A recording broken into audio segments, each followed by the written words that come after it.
മിന്നൽ പ്രതാപൻ കഴിഞ്ഞ ദിവസം നമ്മൾ എല്ലാവരും കേട്ടതാണ് SHO പ്രതാപചന്ദ്രന്റെ വീരശൂര പരാക്രമണ വാർത്തകളെല്ലാം തന്നെ.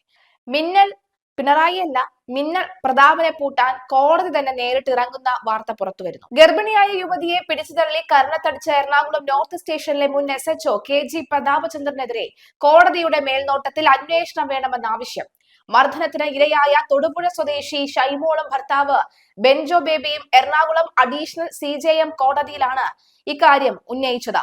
സ്റ്റേഷനിലെ CCTV ദൃശ്യങ്ങൾക്കായി ഹൈക്കോടതിയിലും പ്രതാപചന്ദ്രനെതിരെ ക്രിമിനൽ കേസെടുക്കണമെന്ന് ആവശ്യപ്പെട്ട് ACJM കോടതിയിലും ദമ്പതികൾ സ്വകാര്യ അന്യായങ്ങൾ നേരത്തെ ഫയൽ ചെയ്തിരുന്നു. ACJM കോടതി ഇന്നലെ ഹർജി പരിഗണിക്കവെയാണ് കോടതിയുടെ മേൽനോട്ടത്തിൽ അന്വേഷണം ആവശ്യപ്പെട്ടത്. ദമ്പതികളുടെ വീട്ടിലെ ജീവനക്കാരനായ പശ്ചിമ ബംഗാൾ സ്വദേശി ആബിദ് ആലം സാക്ഷി എന്ന നിലയിൽ കോടതിയിൽ മൊഴി നൽകി. സർക്കാർ ഉദ്യോഗസ്ഥനെതിരെ കേസെടുക്കാൻ സർക്കാരിന്റെ അനുമതി വേണമോ എന്ന് അറിയിക്കാൻ കോടതി നിർദ്ദേശിച്ചു. കേസ് 17-ന് വീണ്ടും പരിഗണിക്കും. സംഭവം നടക്കുമ്പോൾ ഷൈമോൾ 3 മാസം ഗർഭിണിയായിരുന്നു. അതേസമയം 2024 ജൂൺ 20-ന് സ്റ്റേഷനിൽ ഗർഭിണിക്ക് മർദ്ദനമേൽക്കുന്നതിന് മുൻപുള്ള CCTV ദൃശ്യങ്ങളും ഇന്നലെ പുറത്തു വന്നു. അതിൽ ദമ്പതികൾ പോലീസ് ഉദ്യോഗസ്ഥരെ ആക്രമിക്കുന്നതോ കുഞ്ഞുങ്ങളെ നിലത്തെറിയാൻ ഷൈമോൾ ശ്രമിക്കുന്നതോ ആയ ദൃശ്യങ്ങൾ ഒന്നും തന്നെ ഇല്ല. അധികാരത്തിന്റെ ഹുങ്കിൽ സാധാരണക്കാരൻ നെഞ്ചത്ത് കൈവയ്ക്കുന്ന പോലീസ് ഉദ്യോഗസ്ഥർക്ക് വലിയൊരു പാഠമായി മാറുകയാണ് എറണാകുളം നോർത്ത് പോലീസ് സ്റ്റേഷനിലെ പഴയ സംഭവം. മാത്രമല്ല, എങ്ങനെയാണ് ഒരു നല്ല പോലീസ് ഉദ്യോഗസ്ഥൻ ആവാതിരിക്കുക, അല്ലെങ്കിൽ നല്ല പോലീസുകാരൻ ഒരിക്കലും ആകരുത് എന്നുള്ളതിന്റെ ഏറ്റവും നല്ല ഉദാഹരണമാണ് SHO മിന്നൽ പ്രതാപൻ എന്ന് പറയുന്നത്. അതായത് എത്രയൊക്കെ നമ്മൾ നമ്മുടെ കരിയറിൽ ബിൽഡ് ചെയ്ത് മുകളിലേക്ക് വന്നാലും ഏതെങ്കിലും ഒരു കാലത്ത് ഏതെങ്കിലും ഒരു സാധാരണക്കാരനെ ഇത്തരത്തിൽ കൈവച്ചിട്ടുണ്ടെങ്കിൽ, കർമ്മ എന്നുണ്ടെങ്കിൽ അവന് കിട്ടിയിരിക്കുക തന്നെ ചെയ്യും എന്നാണ് സാധാരണക്കാർ പറയുന്നത്. എന്തായാലും അത് തന്നെയല്ലേ ഇവിടെയും സംഭവിച്ചിരിക്കുന്നത്.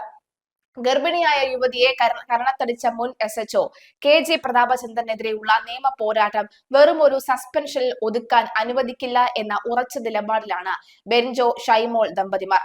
മിന്നൽ പ്രതാപൻ എന്നാണ് പോലീസ് സേനയിൽ പ്രതാപനുള്ള വിളിപ്പേര്. CCTV ദൃശ്യങ്ങൾ ഓരോന്നായി പുറത്തു വരുമ്പോൾ പ്രതാപചന്ദ്രൻ എന്ന ഉദ്യോഗസ്ഥന്റെ ക്രൂരതയുടെയും മർദ്ദന മനോഭാവത്തിന്റെയും കറുത്ത ഏടുകളാണ് ഓരോന്നായി പുറത്തു വരുന്നത്.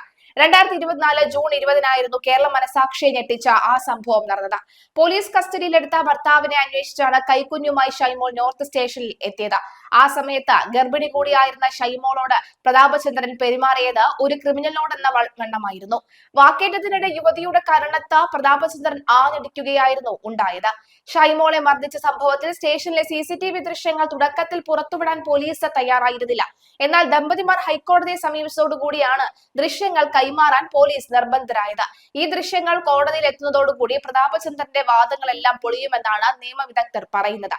നോർത്ത് സ്റ്റേഷനിൽ നിന്ന് പിന്നീട് അരൂരിലേക്ക് സ്ഥലം മാറ്റം ലഭിച്ച പ്രതാപചന്ദ്രൻ അവിടെ SHO ആയിരിക്കെയാണ് ഇപ്പോൾ സസ്പെൻഷനിലായിരിക്കുന്നത്. സസ്പെൻഷൻ കാലയളവിൽ ഇദ്ദേഹത്തിനെതിരെ കൂടുതൽ വകുപ്പുതല ചുമതലകൾ, അന്വേഷണങ്ങൾ തുടങ്ങിയവ ഉണ്ടാകും. വനിതാ പോലീസ് ഉദ്യോഗസ്ഥയെ തള്ളിമാറ്റിയെന്നും കുഞ്ഞുങ്ങളെ നിലത്തെറിഞ്ഞ് കൊല്ലാൻ ശ്രമം നടത്തിയെന്നും അതിനെ തുടർന്ന് ഭീഷണിപ്പെടുത്തിയെന്നും പോലീസിന്റെ ആദ്യത്തെ കള്ളക്കഥകൾ ഹൈക്കോടതി ഇടപെടലിലൂടെ പുറത്തുവന്ന CCTV ദൃശ്യങ്ങളോടെ പൊളിഞ്ഞു. ശാന്തമായി നിൽക്കുന്ന യുവതിയെ CI തല്ലുന്നതാണ് ദൃശ്യങ്ങളിലുള്ളത്. മുഖ്യമന്ത്രി ഇടപെട്ട് ഉദ്യോഗസ്ഥരെ സസ്പെൻഡ് ചെയ്തത് വകുപ്പ് തല നടപടി മാത്രമാണെന്നും കോടതിയിൽ നിന്ന് അർഹമായ ശിക്ഷ വാങ്ങിക്കൊടുക്കുന്നതുവരെ പോരാട്ടുമെന്നുമാണ് ഷൈമോൾ പറയുന്നത്. കേസ് ഇപ്പോൾ എറണാകുളം ACJM കോടതിയുടെ പരിഗണനയിലാണുള്ളത്. പ്രതാപചന്ദ്രനെതിരെ ഉയരുന്ന ആദ്യ പരാതിയല്ല ഇത്. 2023 ഏപ്രിൽ 1-ന് നോർത്ത് റെയിൽവേ മേൽപ്പാലത്തിന് താഴെ വിശ്രമിക്കുകയായിരുന്ന റനീഷ എന്ന യുവാവിനെ പ്രതാപചന്ദ്രൻ ക്രൂരമായി തല്ലി ചതച്ച സംഭവം ഇതിനോടകം തന്നെ ചർച്ചയായിരുന്നു. കാക്കനാട് വീടുള്ളവൻ എന്തിനാണ് ഇവിടെ വന്നിരിക്കുന്നത് എന്നതായിരുന്നു മർദ്ദനിക്കാനുള്ള ഏക കാരണം. മറുപടി പറഞ്ഞ റനീഷിനെ ലാത്തി കൊണ്ട് ക്രൂരമായി തല്ലിയപ്പോൾ മർദ്ദനത്തിന്റെ ആഘാതത്തിൽ ലാത്തി ഒടിഞ്ഞുപോയി എന്നാണ് പരാതി. മർദ്ദനമേറ്റ് സ്റ്റേഷനിൽ വെച്ച ഛർദിച്ച അവശനായ റനീഷിനെ ഒടുവിൽ പോലീസ് തന്നെ ആശുപത്രിയിലാക്കി. അതുപോലെ 2023 മെയ് 16-ന് കലൂരിൽ ചായ കുടിക്കാൻ പോയ സനൂപ് എന്ന യുവാവിനും പ്രതാപചന്ദ്രന്റെ പോലീസ് മുറ അനുഭവിക്കേണ്ടി വന്നു. പോലീസ് നടപടി ഫോണിൽ പകർത്തിയോ എന്ന് ആരോപിച്ച സനൂപിനെ ക്രൂരമായി മർദ്ദിക്കുകയും കള്ളക്കേസിൽ കുടുക്കി റിമാൻഡ് ചെയ്യുകയുമായിരുന്നു. എന്നാൽ താൻ ചെയ്തത് പെട്ടെന്നുണ്ടായ പ്രതികരണമാണെന്നും യുവതി പ്രകോപിച്ചുവെന്നുമാണ് സസ്പെൻഷനിലായ പ്രതാപചന്ദ്രൻ ഇന്നലെയും വാദിച്ചത്. എന്നാൽ പഴയ പരാതികളും ഓരോന്നായി പുറത്തുവരുന്ന ദൃശ്യങ്ങളും പ്രതാപചന്ദ്രൻ എന്ന ഉദ്യോഗസ്ഥന്റെ സ്വഭാവ ദൂഷ്യത്തിലേക്കാണ് വിരൽ ചൂണ്ടുന്നത്. ഗർഭിണിയായ ഷൈമോളെ മർദ്ദിക്കുന്നതിന് മുൻപ് നോർത്ത് സ്റ്റേഷനിലെ തന്നെ ഒരു വനിതാ പോലീസ് ഉദ്യോഗസ്ഥയെ കാണാനെത്തിയ സുഹൃത്തായ യുവതിയോടും ഇദ്ദേഹം മോശമായി പെരുമാറിയതായി പരാതിയുണ്ട്. അനുവാദമില്ലാതെ യുവതിയുടെ ഫോട്ടോ എടുത്തുവെന്നായിരുന്നു ആരോപണം. മിന്നൽ പ്രതാപന്റെ മിന്നലിന്റെ ഫ്യൂസ് ഊരാൻ തന്നെയാണ് കോടതിയുടെ തീരുമാനം. പോലീസും ക്രിമിനലുകൾക്കിടയിലും മിന്നൽ പ്രതാപൻ എന്ന പേര് ഒരു പേടി സ്വപ്നമായിരുന്നു. പ്രതാപചന്ദ്രനെ അങ്ങനെയാണ് ഏവരും വിളിച്ചിരുന്നത്. സാധാരണക്കാരുടെ വഴിയിൽ തടഞ്ഞു നിർത്തി ചോദ്യം ചെയ്യാനും കൈവയ്ക്കാനും മടിക്കാത്ത പ്രതാപചന്ദ്രന്റെ രീതികൾ പലപ്പോഴും സിനിമാറ്റിക്കായ ഹീറോയിസം കാണിക്കാനുള്ള ശ്രമമായിരുന്നുവെന്നാണ് ഉയരുന്ന ആക്ഷേപം. ചോദ്യം ചെയ്യലിലെ വേഗതയും ക്രൂരതയും മിന്നലിന്റെ പ്രത്യേകതയായിരുന്നു. നിമിഷങ്ങൾക്കുള്ളിൽ ലാത്തിയെടുത്ത് പ്രയോഗിക്കുന്ന രീതിയാണ് ഇദ്ദേഹത്തിന് ഈ പേര് നേടാനുള്ള കാരണം. എന്തിനാണ് തല്ലുന്നതെന്ന് ചോദിക്കാൻ പോലും ഇരകൾക്ക് സമയം നൽകാതെ ആ രീതിയിൽ അടിച്ച് ഇല്ലാതാക്കും. കല്ലിന്റെ ആഘാതത്തിൽ ലാത്തി ഒടിഞ്ഞുപോയ സംഭവത്തോടു കൂടിയാണ് മിന്നൽ പ്രതാപൻ എന്ന പേര് കൂടുതൽ ചർച്ചയായത്. കർശനക്കാരനായ പോലീസ് ഉദ്യോഗസ്ഥൻ എന്ന ഇമേജ് നിലനിർത്താൻ പ്രതാപചന്ദ്രൻ ബോധപൂർവം ശ്രമിച്ചിരുന്നു.